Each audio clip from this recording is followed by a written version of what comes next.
Hello friends, नमस्कार। कैसे हैं आप सभी? आई होप आप सभी ठीक होंगे और अपने एग्ज़ाम की तैयारी कर रहे होंगे। आज मैं आपके लिए जो डीएसएसबी में स्पेशल एजुकेशन का जो टीजीटी या पीजीटी लेवल पर एग्ज़ाम लिया जाता है, उसके लिए आपके लिए मैं स्पेशल पहले सिलेबस लेके आई हूँ। जब तक और जो पार्ट बी है अपना, क्योंकि मेन पार्ट बी होता है और फर्स्ट में तो कॉमन सब्जेक्ट होते हैं, उसकी तैयारी तो बच्चे कर लेते हैं।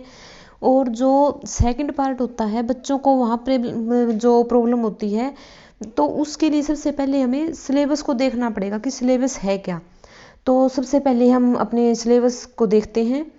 इसमें जो इम्पोर्टेंट टॉपिक हैं उनके बारे में देखेंगे और कौन कौन से फील्ड से हमें पढ़ना है उसके बारे में देखेंगे। सबसे पहले क्या है इसमें कि सब्जेक्ट पेडागोजी, जितने भी अपने सब्जेक्ट हैं, मान लिया आपने हिंदी है, इंग्लिश है, मैथ, ईवीएस, जो जो सब्जेक्ट होते हैं, एसएस है, उनकी पेडागोजी क्या होती है उसके बारे में पढ़ेंगे। ये आपने जैसे डीएलएड की है या बीएड की है उसमें भी पढ़ा होगा।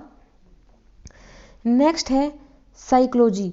अब साइकोलॉजी का भी मेन रोल होता है एजुकेशन में, और आज के टाइम में साइकोलॉजी जिसे हम मनोविज्ञान बोलते हैं उसका बहुत अहम रोल लिया गया है। इसके बारे में भी हमें पढ़ना होगा, जिसमें बहुत सारी थ्योरीज बताई गई हैं, या कि साइकोलॉजिस्ट का रोल क्या है, किस फील्ड में उसने वर्क किया है, इसके बारे में हमने बहुत अच्छे से पढ़ना है। और आपने ये जो सीटेट दिया है उसमें भी बहुत अच्छे से पढ़ा होगा। नेक्स्ट क्या है इसमें, स्पेशल एजुकेशन। अब स्पेशल एजुकेशन है क्या, ये ज़रूरी नहीं है कि जो डिसेबल्ड बच्चे हैं वही स्पेशल होते हैं। अब जो गिफ्टेड बच्चे हैं उनको भी हम स्पेशल की कैटेगरी में रखते हैं, तो उसके बारे में भी पढ़ेंगे। अब उनके लिए एक्ट एंड जो प्रोविजंस बनाए गए हैं, मतलब कि उनके जो जो राइट हैं, उनको जो राइट दिए गए हैं या उनके लिए जो एक्ट बनाए गए हैं, उसको भी ध्यान में रखते हुए हम उन बच्चों की शिक्षा पर गौर फरमाते हैं, तो उनको अच्छे से सेल्फ डिपेंड बनाने के लिए उनको पढ़ाते हैं। नेक्स्ट है इसमें हम देखो, हमने ये पढ़ा है कि 4 फील्ड कम से कम हमने पढ़ने हैं, सब्जेक्ट्स पेडागोजी, साइकोलॉजी और special education, act and provisions. अब इसमें जो जो इम्पोर्टेंट टॉपिक हैं उनके बारे में भी पढ़ना पड़ेगा। अब देखते हैं कि इसमें इम्पोर्टेंट टॉपिक कौन कौन से हैं। फर्स्ट है लर्निंग थ्योरी। जैसे सबसे पहले आपने उसमें पढ़ा होगा सीटेट या फिर जो भी स्टेट टेस्ट आपने दिए हैं उनमें बहुत सारे क्वेश्चन आते हैं, या आपने जो बीएड की है या डीएलएड किया है उसमें भी ये क्वेश्चन या ये थ्योरीज बहुत सारी आती हैं कि लर्निंग थ्योरी जैसे थार्नडाइक की है, प्याजे की है, स्किनर की है। नेक्स्ट है कोठारी कमीशन आयोग। जो कोठारी कमीशन आयोग है इससे भी बहुत बार क्वेश्चन आता है कि ये आयोग है, इस कब आया था, इसका एजुकेशन में क्या रोल है। नेक्स्ट है NCF 2005 नेशनल क्यूरिकुलम फ्रेमवर्क। इसमें यह है कि बच्चों का जो पाठ्यक्रम बनाया गया है वो किस तरह से बनाया गया है, और इसमें मेनली ये बताया गया कि किस लेवल पर बच्चों को किस हिसाब से पढ़ाना चाहिए, क्या सिलेबस होना चाहिए। नेक्स्ट है स्टेज ऑफ डेवलपमेंट। बच्चे की जो जो स्टेजेज हैं उसी के अकॉर्डिंग हम उसको एजुकेशन देते हैं, शिक्षित करते हैं। इसमें जैसे प्याजे है, प्याजे का मेन रोल बताया गया है जो बच्चे की स्टेजेज हैं उनकी डेवलपमेंट में, उसके बारे में पढ़ेंगे। नेक्स्ट है क्रिएटिविटी, सृजनात्मकता। बच्चे की क्रिएटिविटी को ध्यान में रखते हुए हम उसके बारे में पढ़ेंगे कि क्रिएटिव बच्चा कैसे होता है, उसकी पहचान कैसे करते हैं। ये नहीं है कि कोई बच्चा इंटेलिजेंट है तो वो क्रिएटिव भी होगा, या फिर जो बच्चा क्रिएटिव है तो वो इंटेलिजेंट नहीं होगा, ऐसा नहीं होता। इसके बारे में जब हम डिटेल से पढ़ेंगे तब हमें समझ में आएगा। नेक्स्ट है टीचिंग स्ट्रेटजी और टेक्निक। मतलब जब हम बच्चों को पढ़ाते हैं उसमें कौन कौन से टूल टेक्निक हम यूज करेंगे जिससे बच्चों को आसानी से समझ में आ सके। अब टूल टेक्निक तो क्लास में सभी के लिए यूज किए जाते हैं, लेकिन स्पेशली हमने उन बच्चों के लिए पढ़ना है जो स्पेशल नीड वाले बच्चे हैं। नेक्स्ट है लॉ ऑफ लर्निंग। जो लर्निंग है, सीखने के क्या क्या रूल हैं, क्या क्या सिद्धांत बनाए गए हैं, जैसे अभ्यास करके बच्चा सीखता है या फिर गलती करके बच्चा सीखता है, तो उनके बारे में हमें पढ़ना है। नेक्स्ट है टीचिंग मेथड्स। एक टीचर को कौन कौन से मेथड यूज करने चाहिए।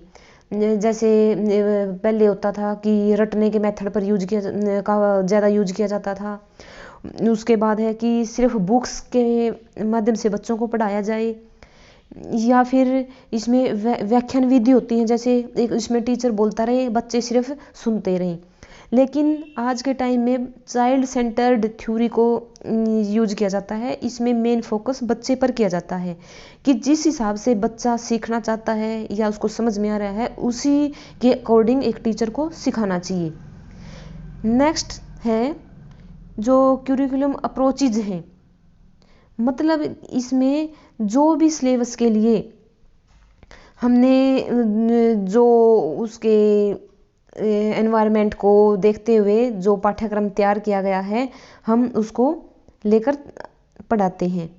नेक्स्ट है न्यू एजुकेशन पॉलिसी, जिसको हम NEP बोलते हैं। NEP अब ये 2020 आया है, मैंने आपको इसमें करवा भी दिया है वीडियो में सबसे पहले, उसका लिंक मैं डिस्क्रिप्शन में दे दूंगी, आप वहाँ से एक बार ज़रूर देखना NEP 2020 है क्या। नेक्स्ट है PWD एक्ट। PWD एक्ट ये 1995 है। अब जो PWD एक्ट 2016 में आया है, उसका नाम PWD की जगह RPWD एक्ट दे दिया है। नेक्स्ट है लर्निंग असेसमेंट। इसमें क्या पढ़ना हमने कि जो टीचर ने सिखाया है और बच्चे ने सीखा है, उसमें बच्चे ने किस लेवल तक सीखा है, कितना सीखा है और कहाँ उसमें कमी रही है, उसके बारे में हम असेस करेंगे। नेक्स्ट है माइक्रो टीचिंग।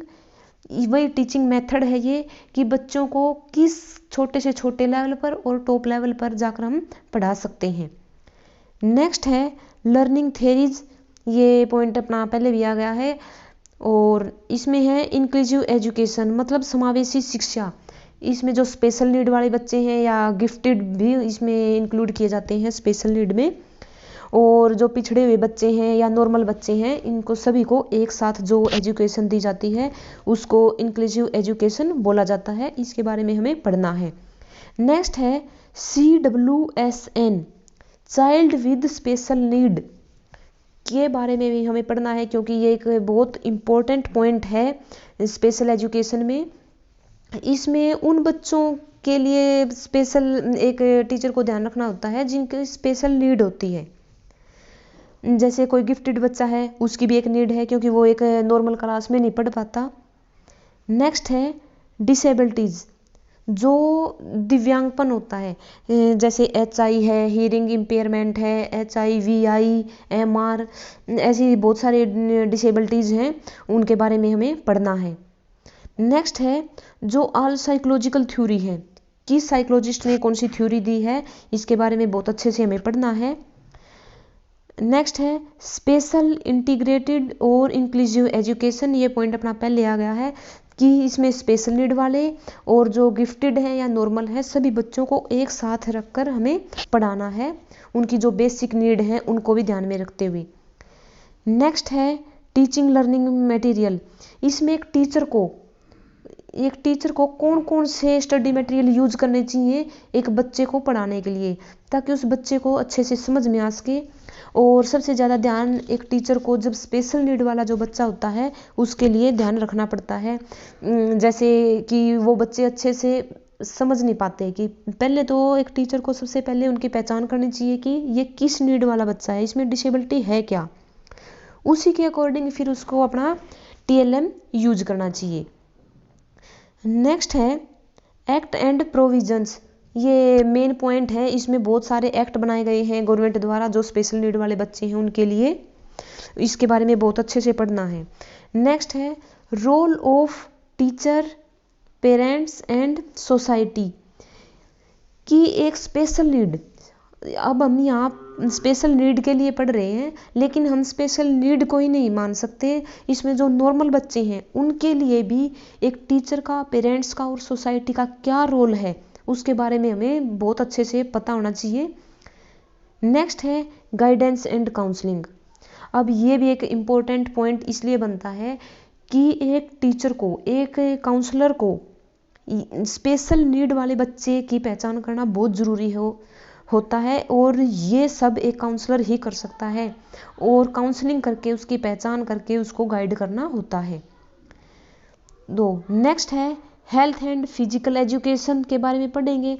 इसमें क्या है कि जो भी बच्चों को शिक्षा दी जाती है उसके बारे में पढ़ेंगे, और एक जो डिसेबल्ड बच्चा है और जो स्पेशल नीड वाला बच्चा है उसकी हेल्थ के बारे में भी एक जो स्पेशल एजुकेटर है उसको पता होना चाहिए, इसके बारे में भी हमें अच्छे से पढ़ना है। फॉर्मल और इनफॉर्मल एजुकेशन, इस जो एजुकेशन के बारे में हमें पढ़ना है वो उन बच्चों के लिए ज़्यादा ज़रूरी है जो स्पेशल नीड वाले होते हैं। क्योंकि ज़्यादा कोई क्रिएटिव बच्चा है या कोई गिफ्टेड बच्चा है तो उसको केवल क्लासरूम से ही काम नहीं चलेगा, उसको एक्स्ट्रा भी पढ़ना पड़ेगा, एक्स्ट्रा एक्टिविटी भी करनी पड़ेगी।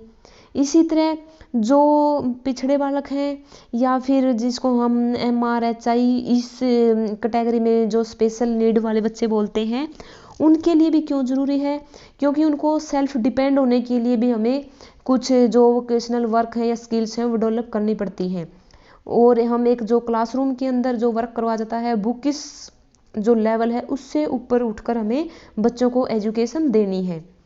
नेक्स्ट है स्कूल ऑर्गेनाइजेशन एंड मैनेजमेंट।